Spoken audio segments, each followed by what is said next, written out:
नहमदुहु व नसल्ली अला रसूलिल करीम अम्मा बाद। आज 47 दिन के बाद गजा में 4 दिन के लिए जंग बंदी हुई है और एक एंकर उसमें कह रहा था कि हम फलस्तीनी लोग एक हिस्सा आलमी एतबार से जीत गए हैं, क्योंकि हमारे पास कोई हथियार नहीं था। इनके पास तो फाइटर जहाज है, सारे दुनिया के लोगों की टेक्नोलॉजी यहाँ मौजूद है। हम तो छोटी सी मिसाइल फेंक रहे थे, इसके बावजूद भी 47 दिन तक हमने उसको छक्के छुड़ाते रहे। तो पूरी दुनिया के एतबार से हम जीत चुके हैं। कि एंकर वो कह रहा था, मैं तो कुछ नहीं बोल रहा हूँ।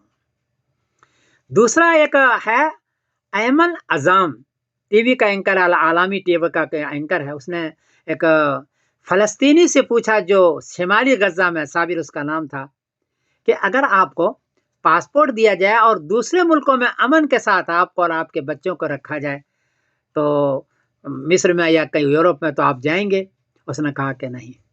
फिर 3 वजह उसने बताई जो मैं भी हैरान हो गया और एंकर भी हैरान हो गया। पहली बात उसने कही कि अंबिया का शहर है, यहाँ अंबिया बनी इसराइल रहे हैं, यहाँ तो बहुत सारे मुखलिसीन अरब आना चाहते हैं। मैं अंबिया के शहर को छोड़ करके, गजा को छोड़ करके मैं कहाँ जा सकता हूँ, कैसे जाऊँ मैं?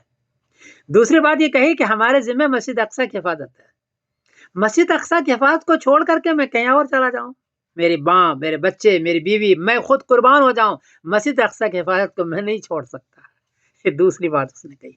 और तीसरी बात जो कही कि इज्जत के साथ अपने वतन में मरना, इज्जत के साथ, ये ज्यादा बेहतर है बेइज्जती के साथ, बेहतरामी के साथ किसी और मुल्क में मरना और किसी जगह को छोड़ करके मरना। ये इस अंदाज में वो साबिर साहब कह रहे थे। और ये कहा कि सिर्फ मेरा जज्बा नहीं है, ये हमारे सारे फलस्तीनियों का जज्बा है। आज तक कभी आपने नहीं सुना होगा कि फलस्तीनी परेशान होकर के वावैला कर रहे थे कि हम यहाँ को छोड़ के चले जाएं। ऐसा नहीं कर रहे थे। परेशानी हुई, जंगें हुई, इसमें बहुत सारे हालात खराब हुए, बहुत सारे शहीद हुए, लेकिन छोड़ करके अपने शहर को जाने के लिए तैयार नहीं है। एंकर कह रहा था कि किस तरह ये कह रहा है, मैं हैरान हूँ। और मैं समीरुद्दीन में खुद भी हैरान हूँ। क्या जज्बा है ईमान का कि मस्जिद अक्सा को छोड़ना नहीं चाहता, उसकी हिफाजत करना चाहते हैं। कितना ईमान है इनका, जान के, माल के, बच्चों के, पूरे मुल्क के हमेशा कुर्बानी दे रहे हैं और देते चले जा रहे हैं। अल्लाह इनको मदद फरमाए और इनके सब्र पर इनको बेहतरीन बदला अता फरमाए।